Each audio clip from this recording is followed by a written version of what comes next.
প্রিয় শিক্ষার্থী, আজকের এই টিউটোরিয়ালটি হলো যাদের ইউটিউব চ্যানেল আছে। লক্ষ্য করুন প্রিয় শিক্ষার্থী, মনিটরের পর্দায় আমার ইউটিউব চ্যানেলটি বর্তমানে সচল অবস্থায় আছে। আপনি যদি ব্রাউজারের অ্যাড্রেস বারে একটু দেখেন মনোযোগ দিয়ে, এখানে আমার ইউটিউব চ্যানেলের যে লিঙ্কটি রয়েছে সেটি অনেক বড় হয়ে প্রদর্শিত হয়েছে।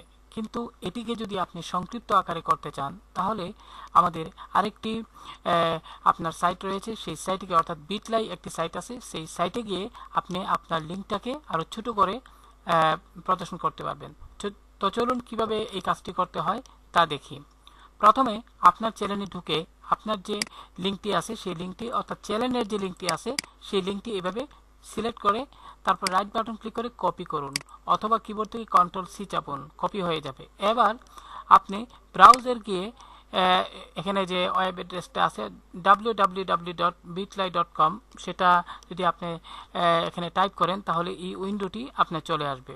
বিষয়টি যদি আমি আপনাকে দেখাই, যেমন আমি এখানে আপনার এখানে গুগলে গিয়ে আমি যদি টাইপ করি বিটলাই BITLAY, এন্টার দিলে আপনার এখানে একটি লিঙ্ক পাবেন।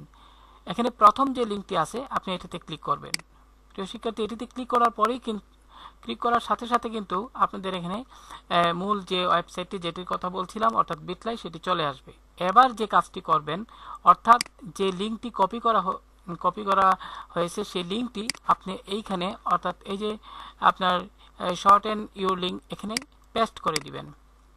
প্রিয় শিক্ষার্থী, পেস্ট করার পর এখন এখানে শর্ট এন্ডে ক্লিক করেন।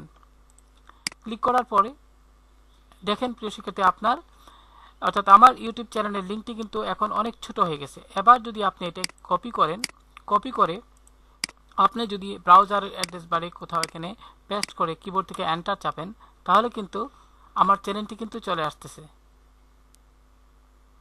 লক্ষ্য করুন প্রিয় শিক্ষার্থী, এখন কিন্তু আমার প্রথমে যে লিঙ্কটি ছিল সেটি অনেক বড় ছিল, এখন এই সফটওয়্যারের মাধ্যমে আমি আমার লিঙ্কটাকে খুব সংক্ষিপ্ত করে ফেলছি।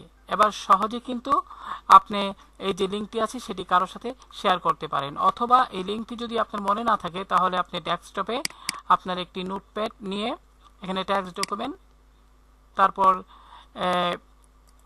আমি এখানে সাউন্ডটা বন্ধ করে নেই।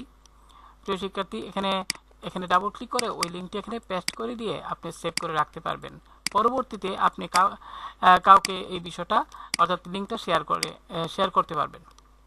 তো এইভাবে আপনি শুধু এই মানে চ্যানেলের যে লিঙ্কটা তা না, আপনি যে কোনো আপনার চ্যানেলের জন্য যে অন্যান্য ভিডিও আপনি তৈরি করবেন সেই অন্যান্য ভিডিওর যে লিঙ্কগুলো আছে সেটি যদি অনেক বড় হয় তাহলে আপনি এইভাবে ছোট করে নিতে পারেন। তো আশা করি টিউটোরিয়ালটি ভালো লাগছে। ধন্যবাদ সবাইকে।